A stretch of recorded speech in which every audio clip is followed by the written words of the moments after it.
গাছের মধ্যে ফুটে থাকা ফুল আর শিশুর মুখের হাসি কার না দেখতে ভালো লাগে? আমার তো খুবই ভীষণ ভালো লাগে। আজকে আমি কোনো নতুন রেসিপি দেখাতে আসিনি। আজকে আসলে মনটা একটু পুরনো দিনের দিকে চলে গেছে। তাই ভাবলাম বক ফুলের বড়া বানাই। আর অনেক দিন পর এই বক ফুলগুলো পেলাম। অনেক দিন ধরেই খোঁজাখুঁজি করছিলাম, পাচ্ছিলাম না।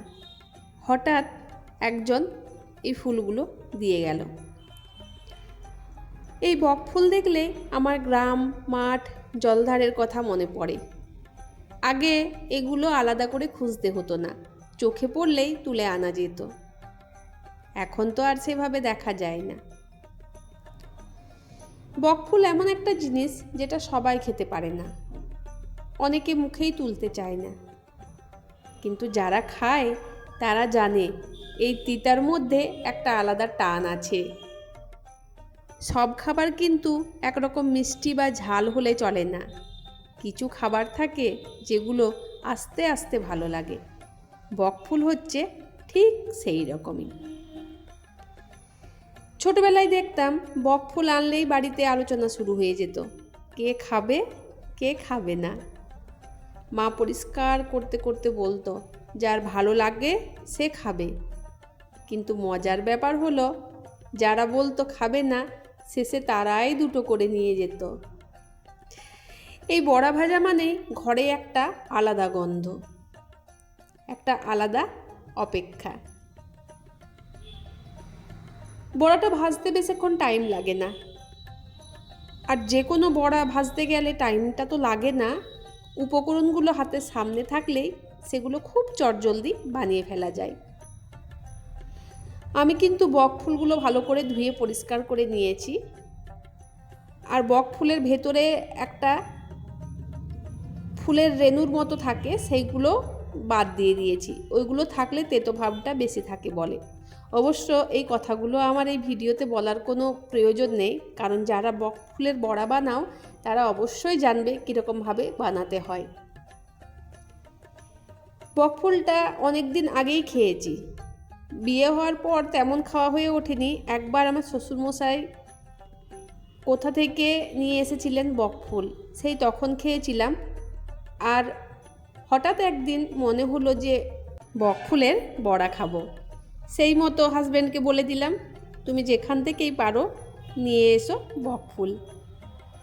হাজব্যান্ডও ব্যস্ত হয়ে পড়লো বক ফুল নিয়ে আসার জন্য। হঠাৎ সেই দিন বক ফুল নিয়ে এসে হাজির। তো আমি সেই দিন করতে পারিনি, আজকে বানিয়ে দিলাম গরম গরম। তোমাদেরকে আগের ভিডিওতে আমি বলেছি যে বক ফুল বা যে কোনো তেলে ভাজা সন্ধ্যের দিকে আমি করে থাকি। তাই আজকের তেলে ভাজাটা হচ্ছে বক ফুলের বড়া। আর বন্ধুরা, এই যে যখন তেলের মধ্যে যে কোনো বড়া আমি দিয়ে থাকি, এই সময়টা খুব শান্ত লাগে আমার। তেলে ছাড়ার পর কিছুক্ষণ শুধু তাকিয়ে থাকি। এই আওয়াজ, এই গন্ধ সব মিলিয়ে একটা আলাদা অনুভূতি। বকফুল ভাজার গন্ধটা একটু তিতা, একটু কাঁচা মাটির মতো। এই গন্ধটাই বলে দেয় আজকের রান্নাটা ঘরের। বেশ অনেকগুলোই বকফুল এখানে আনা হয়েছিল, তো তার কোনোটাই কিন্তু আমি রেখে দিইনি, সবগুলোই কিন্তু আজকে বানিয়ে দিচ্ছি।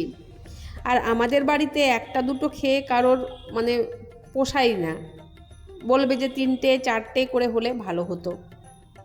তো তার মতনই ব্যবস্থা করে দিয়েছি, 3টে 4টে করে যাতে সবাই পায়। আর এই বড়া ভাজাটার সাথে তেমন কিছু জিনিসের প্রয়োজন পড়ে না, 1 কাপ চা থাকলেই কিন্তু যথেষ্ট। এমনিতে যে তেলে ভাজাগুলো হয় সেগুলোতে একটুখানি সস, কাসুন্দি এগুলো দিলে ভালো লাগে, কিন্তু এই বকফুলের বড়াটা একটুখানি চায়ের সাথেই খেতে ভালো লাগে। আমার তো তাই লাগে। তোমাদের কার কেমন লাগে সেটা কমেন্টে অবশ্যই জানাবে, কারণ সবার রুচি, সবার পছন্দ তো এক হয় না। তাই তোমাদের মতটাও আমি জানতে চাইছি।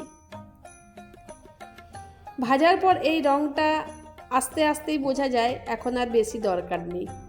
এই সময় কেউ পাশে দাঁড়ালে আমি বলি, আর একটু ধৈর্য ধরো, কারণ এই 1 মিনিটই সবচেয়ে গুরুত্বপূর্ণ।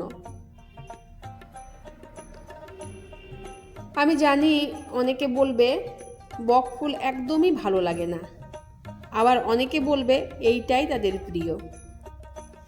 খাবারের ব্যাপারটা আসলে খুব ব্যক্তিগত, যেটা তোমার ভালো লাগে সেটাই সেরা।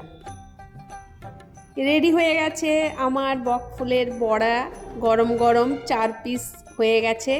পাশেই কিন্তু আমার ছেলে দাঁড়িয়ে আছে, আমি তাকে ওই কথাটাই বললাম, ধৈর্য ধর, 1 মিনিট হলেই পেয়ে যাবি। আমার ছেলে কিন্তু খুব ধৈর্য ধরে থাকে। প্রথমে বলে তুমি বাবাকে দাও, তুমি নিজে খাও, তারপরে আমি নেব। কিন্তু আমি তো মা, আমি তো সব সময় চাইবো আমার সন্তান আগে খাক। তাই যখনই প্রথমে কিছু জিনিস হয় আমি ওদের দুজনকে আগে দিই, তারপরেই আমি খাই। কিন্তু ওই যে মায়েদের প্রতি ছেলেদের একটা আলাদা টান থাকে, তো সেই রকম সেই টান থেকে আমার ছেলে আমাকে এই কথাটা বলে। আর আমার খুব ভালো লাগে এটা, যে আমার ছেলে আমাকে কেয়ার করে। তো বন্ধুরা, আজকের ভিডিওটা কিন্তু আমার এই পর্যন্তই। ভিডিও শেষে দেখো কচি কাচাদের নিয়ে এখানে মাসিমা আগুনে তাপ নিচ্ছে, কারণ শীতটা তো খুব জমিয়ে পড়েছে। তো বন্ধুরা, এই শীতের দিনে তোমাদের কার কার বাড়িতে বকফুলের বড়া হয়েছে অবশ্যই কমেন্টে জানাবে, আর কেমন লাগে খেতে সেটাও কমেন্টে জানাবে।